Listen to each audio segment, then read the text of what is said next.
So today I want to show you how to make this one.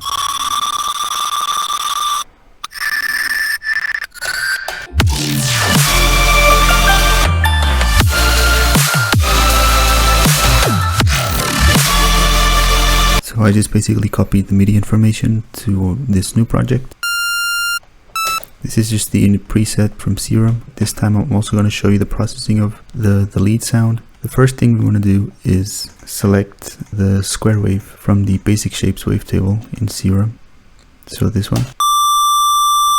We don't want to mess around with the wavetable in any of these settings except for the level, but not now. We're going to do it later. And we're going to turn on the filtering, set this to mono, and the portamento to around 31 milliseconds. We are going to set the cutoff to around 9 kilohertz. We're going to set this to low 24. Yep.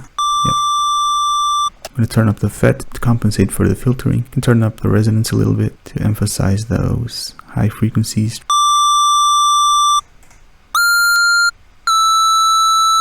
We're also going to turn on the noise oscillator. We're going to select the alpha NZ and we're going to put the level down because we don't want noise playing. We are going to modulate the coarse pitch of the square wave of the oscillator A with the noise oscillator. So we right click, mod source, and then select the coarse pitch, noise oscillator. We're going to go over to the matrix and regulate this a little bit better. And we're going to put the output to around 25%. This is the maximum amount of the output of the modulation. If we start reducing this,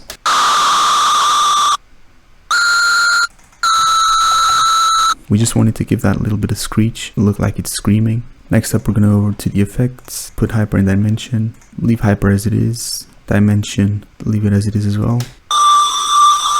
This is going to sound really phasey, but we're going to take care of that in the processing section. We're going to put distortion before the hyper in dimension. And we're going to select asymmetrical distortion. I'm going to turn on the post and put this to around 13. I'm going to turn up the drive, just crank it up all the way up. I'm going to turn on compression, multiband mode, put the threshold down to around -12, -13 decibels, the ratio to around 1 to 4.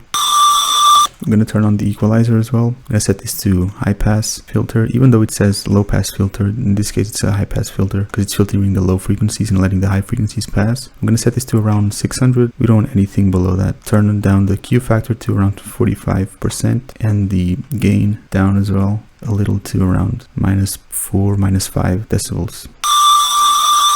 And we're also going to try to detect some frequencies that might be interfering with the sound. Yeah, somewhere around here. Although the note changes and therefore the frequency information also changes according to the note that it's being played. That area with a Q factor to around 60%, it's a pretty decent zone to filter out some frequencies. And last but not least, we're going to turn on reverb. Yeah, we're going to turn on the low cut to around 21%, high cut as well. We're going to set this to plate mode with all the way up and the mix to 50%. As you can see right now, it's pretty phasey. If I mute the side information and just put it to mono, you'll notice the phasiness. You know, you can kind of hear that. So we're going to process this a little bit. First of all, we're going to add some EQ and we're going to remove everything below 350 hertz, something like that. And anything above 16.5K as well. That's what I usually do. We're gonna throw an ozone imager in here. I'm gonna put this to around 50%. Put this to more mono. Yeah. As you can see, it's pretty all over the place. That's not what we want. We're gonna put a Fruity Blood overdrive as well to have some distortion. Unfortunately, I don't have our other distortion plugins, so I just have to limit myself to this one. Although this one is pretty cool. It's not like a super dope distortion plugin, but it does the job. I'm gonna set this to -0.4 and this is to like 6.7.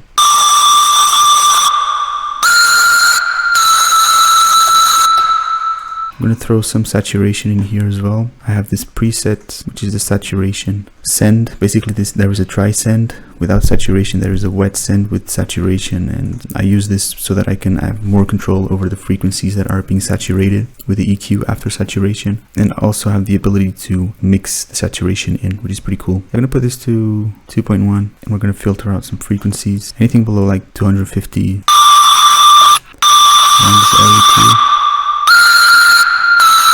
We're we're going to add some OTT as well after this, but not like 100%. We're gonna turn up the high frequency band, mid frequency band as well. I'm gonna turn down the lows completely. We don't want any lows. And we're gonna set this to around 25%.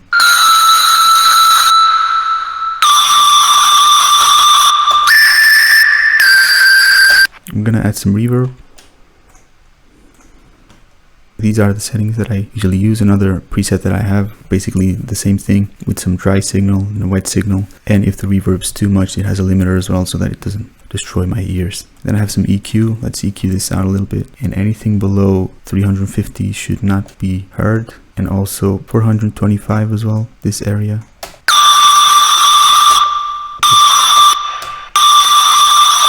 We just wanted to give it a little bit of space. We don't want too much. Like this is pretty fine. We're gonna add some compression.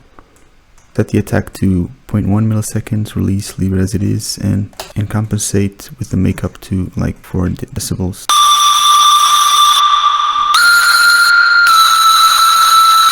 So that everything is like more glued together. And finally, we're gonna add some soothe. I've got the trial version, which is ending soon. I don't really have the budget to buy soon. I wish I had. That's fine though. Try and detect some frequencies that might be hurting our ears. Of course, we don't want too much of this. We're gonna put this to around like -3.3 as sharpness, and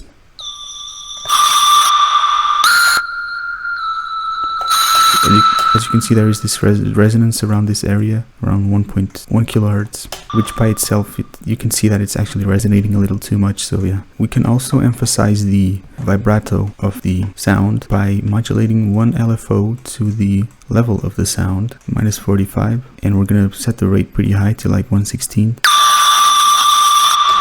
Can also create a vibrato. If you go to this little arrow like on the top right hand corner of Serum, you can select this thing which is called create vibrato, unused LFO pitch via wheel. Basically what this is going to do is assign one LFO to the master tune, and it's going to create like this oscillation like in pitch, and the mod wheel is the aux source. So if we turn the mod wheel up, you can start like seeing more and more the modulation. This is not what we want though. We want to use LFO1 as the modulation source, and we're going to leave it as it is to, I think this is 2%. We're going to leave it as bipolar, and we're going to assign this to a macro so we have better control. I don't really like having like the modulation wheel as the aux source. I prefer macro so that we have like more control over this. We can call this vibrato. And we're going to set this to like 50%.